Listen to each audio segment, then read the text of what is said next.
Hey, Desiree here with Soul Path Astrology, and welcome to this week's energy report and three-card reading for the week of March 20th to 26th.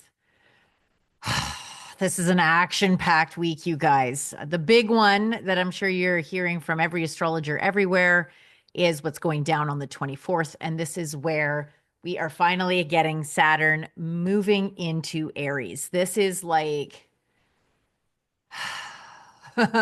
Saturn is the rule keeper, the timekeeper. He is the boundary maker. He's the archetype that, in its highest octave, creates structure for things to flourish. But at its lowest octave is all of the repressive patriarchal style, like crushing top down energy. Moving into Aries, the sign of war, the sign of um, impulsivity, the sign of intrepid new beginnings, right? And so to have this powerful, very masculine force coming into Aries, which is itself a masculine energy. And in astrology, when I refer to masculine and feminine, we are not talking about gender roles. We're talking about the energy of doing, of moving forward. The masculine is the like exothermic outward reaction.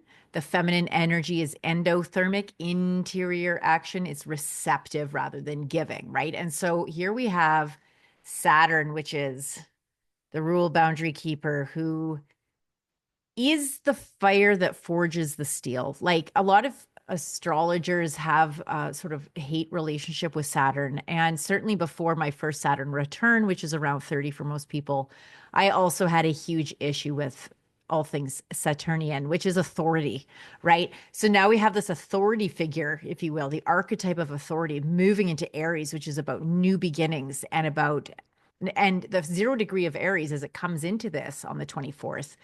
This is like the starting point of the world stage. So it is a whole new way, potentially, of relating to authority, your inner authority, external authority. To what degree do we need authority externally imposed upon us? At what point are we mature enough that we are able to, and frankly need to, take on the responsibility of internalizing authority? And by that, I don't mean internalized external authority. I mean, at what point have you deeply enough connected to your own guidance system that you're using that as your compass point, that you have cultivated a healthy no for yourself, a healthy self discipline, self Aries discipline, Saturn? I mean, this is so what this energy is about. And in a world right now where it feels like there is so much fog and mess, and there's a lot of ideologies that are really beautiful, but because they aren't rooted and grounded in practicality, Saturn, they aren't rooted and grounded in reality. It's been like this sort of Neptunian magical Pisces. So it's been in Pisces, right? And Pisces is ruled by Neptune, which is this dreamy, like fantasy land. And so now it's moving into Aries. And this is where the rubber hits the road. This is where a lot of those beautiful ideas about authority or beautiful ideas about sovereignty that got stirred up while it was in Pisces, while Saturn was in Pisces.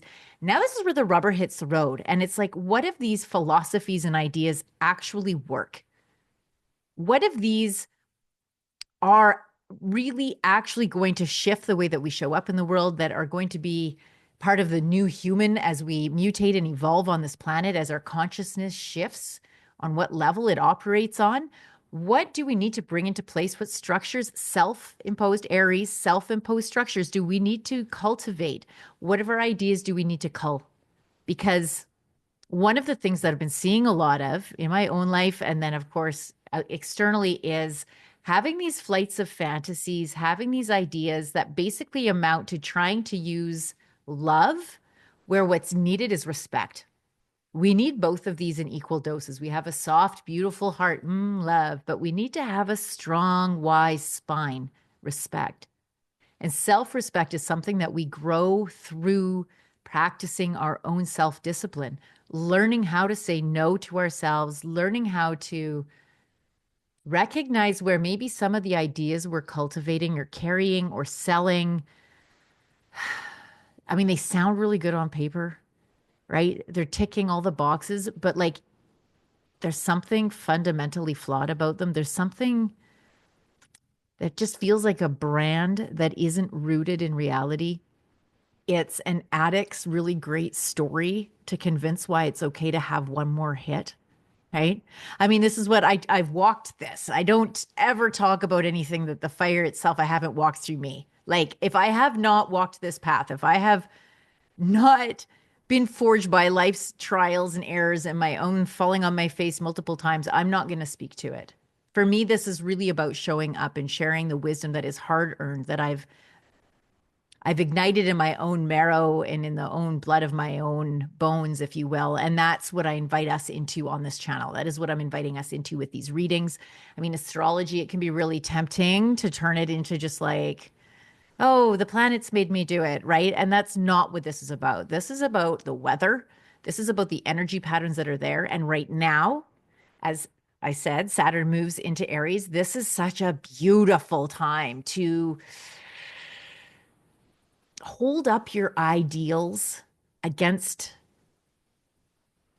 something that feels real inside you. Like, are you fooling yourself? Where do you need to start saying no?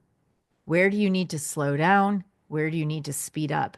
And where do you need to let things go and just let them go? Like, just allow yourself to experience loss and grief. How many of your choices of never ending life or never ending love or never ending whatever is because secretly you're afraid of ending something and having to feel grief around it? So, there's a lot of energy around that happening. And I mean, there's a lot of other astrological stuff. I mean, there's so much, but that was like the big one. I wanted to make sure that we got that in quick. I might riff on it a little bit more. Maybe I'll make a video strictly just for that because there's just so much juice in it. And I feel like we are on the cusp of this really beautiful breakthrough moment in our own consciousness as a collective. And it is about that grounded spirituality. It is about this grounded autonomy and really learning and building a relationship with authority that is healthy. It is not someone else's external ideals. It is not fake it till you make it. It isn't just a bunch of fluff and crystals and whatever. It's like the real deal, but it's not repressive either. And this is the thing. So maybe we'll make another video. Couple of other things. Moon is going to be in Aquarius. This is May 20th. And it's going to be squaring Neptune in Taurus. And it's also going to be squaring that sun that's in Taurus. So this is another really like an aqua moon is very dreamy. It's very, because the moon is emotional and Aquarius is very like spacey. It's also very out of the box or avant-garde thinking. It's very collective minded. So maybe what's going to be coming up is more feelings around the collective, feelings around how can I start showing up for the collective? How can I start bringing forth my gifts and how can I make myself fit for service? Fit for service. That would be very much an Aries and Saturn thing. The service part being that Aquarius moon. And then having that little interface with the sun in Taurus, because the sun is all about self-expression and Taurus is about pleasure. So it's like, and Taurus is about the earth, right? And so maybe there'll be some things coming up around gardening, around food acquisition, the ways that we grow food collectively, about the sort of global farming market or agricultural market, and some ways that maybe we need to start taking more self-accountability for that. Maybe we need to start growing our own food more. Maybe issues around sustainability are going to be coming up, but that's just something to think about. I'll just throw that in there, sort of something to consider. And then on the 25th, so we're going to jump ahead a little bit, Mercury moves into Gemini and then it trines Saturn in Aries. So I mean, Mercury loves being in Gemini. Gemini is ruled by Mercury. This is about quick thinking, quick ideas, quick communication. So right after Saturn moves into Aries, now we're going to have our quick thinking and our quick communicating coming online. And this is just so beautiful. it wouldn't surprise me if you get inundated with a bunch of really clever and brilliant ideas about what sovereignty means to you, what self-autonomy means to you, what does and doesn't work around authority for you, and maybe working in joining with other like-minded people in establishing a different way of doing authority, establishing a different way of sovereignty and of self-sustainability and that kind of good stuff. Yeah, it's a busy week. It's a busy week. There's other little things, but I don't want to inundate with too much info. We'll just leave it at that. The Saturn moving into Aries, that's the really big one. Now let's jump into cards. Here they are. Okay. 1, 2, and 3. If you didn't get a chance to pick a card on Facebook or on Instagram, here's your opportunity to feel into cards 1, 2, or 3, and we'll jump in. So here we are with card number 1, the Wheel of Fortune upright. This is such a great card. This is about, usually when it's upright, it's letting you know that your fortunes are turning, they're in the upward, your fortunes are in a positive movement. There's going to be change. The Wheel of Fortune, I mean, life is always revolving, it's always changing. That's the only certainty, of course. And this is inviting you into the center point of the wheel, recognizing that life is always ever moving, evolving, changing. And rather than, this is another thing. Saturn in Aries is about control, power and control. So this card is like, rather than trying to control external circumstances that are in fact not your wheelhouse, not your pay grade, find your center point. Find the center of where the spokes emerge, the hub of the wheel, and find this, that calm centered place from which you can draw wisdom, from which you can connect to something that isn't your brain frantically seeking decisions. It's not your overly emotional heart desperately trying to feel better, but rather from the still point where your wisdom resides. Wheel of Fortune upright. It's a good sign. I mean, if you were inquiring about anything really, it's a positive affirmation that yes, your fortunes are turning towards the positive, and to find that still point and make moves from there. Connect with that positivity, trust the cycles of life, and that some things are within your time. Saturn is time, right? So we're going to come back to that. Some things aren't yours, right? It's divine timing. And so if you can connect with that center point, it becomes so much easier to relax into that timing that is divine, into trusting the unfolding, and in this case, trusting that it's working in your favor as you move forward. Okay, card number 2, this one. Doop, doop, doop. You got the 3 of Wands. This one's fun and exciting. This is about planning for the future, looking to the horizon. It's about communicating in groups. 3s are often about collaboration. Wands is about spirituality and creativity. So maybe you've got, and sometimes there's a move on the horizon with this card too. So maybe if this was your card, are you thinking about moving? Are you thinking about moving for creative reasons? Is there some sort of a collaborative project that you'd like to work on? Maybe that's what's been coming up. The 3 of Wands is just, there's a lot of hope with that card. And so maybe with this, fortunes are looking up. Are you moving into a new era of your life, a new creative expression, a new way of communicating? Yeah, something along those lines. And last, card 3, we've got the 10 of Pentacles again. This was here last week. It's showing up again. I guess the universe really wants us to hear the message of this. It has to do with completion. It has to do with our ancestors, the wisdom of our ancestors. Has to do with, I mean, 10s are always a completion. And this is Pentacles. This is completing a cycle around living again. So there's that moving theme again. Maybe this is about recognizing your success, basking in that success. Perhaps this is about attuning with the vibration. So which would really tie into that first card again about that center point. What does it mean to make it? What does it mean to feel like you've arrived?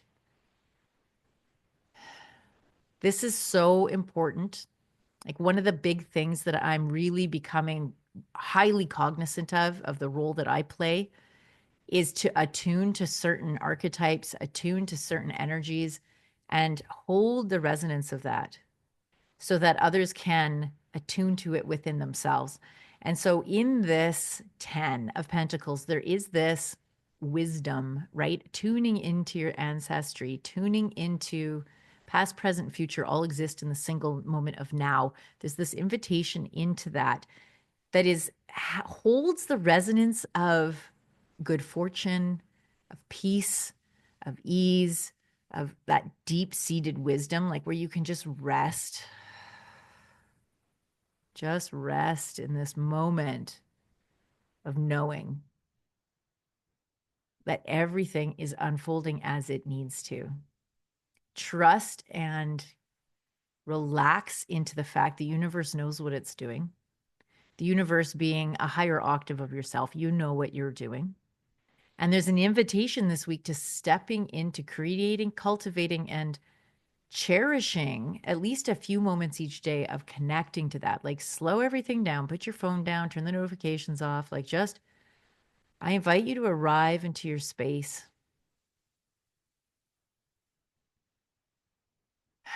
Attune with feeling success, the ease, the relaxation that comes from a job well done. Yeah, there's more work to do, but in this moment, you can just really own that there's something you've completed. There is a major chapter that's finished. There is good fortune coming your way, and you can just attune to that. So I hope that landed. As always, you guys, if you find value in these, please like the video, subscribe to the channel, hit the notification bell. If this is landing and you want some help, if you'd like a container that I can hold for you while you do this self-exploration, because this is always about you finding your own inner guidance system. It's not substituting mine for yours. I love it when you can attune, when I can hold something for you that you can attune to and find it within yourself. But at the end of the day, this is about you doing your own inner work. It's about not having to do it by yourself, because sometimes we're facing some big, crunchy things inside us. But the reality is you need to feel this. Like when we feel it in our bodies, then you know it's not just in your head. This is that Saturn moving out of Neptune into Aries energy. This is like, I feel it in my body, Aries, me. It's about doing work. It's about personal development. It's about using astrology and tarot and human design and jinkies and whatever the heck else we need, energy work to attune to our own deep, really felt sense, somatically in our body felt sense of what's true, and taking steps from that place. So that's what I'm about. That's what I do. That's what Soul Path is for. That's what the containers and the coaching and the readings are all about. If it's something you want to deep dive with me or even just have some questions, you can DM me and let's set something up. In the meantime, my wonderful friends, I hope that you do enjoy your week fully and thoroughly. If you've got questions, comments, I always love to hear all about them. You can do so down in the comments. I do read everyone and reply to them all. So yeah, let me have it. Okay, love you, and we'll see you next Tuesday. Bye for now.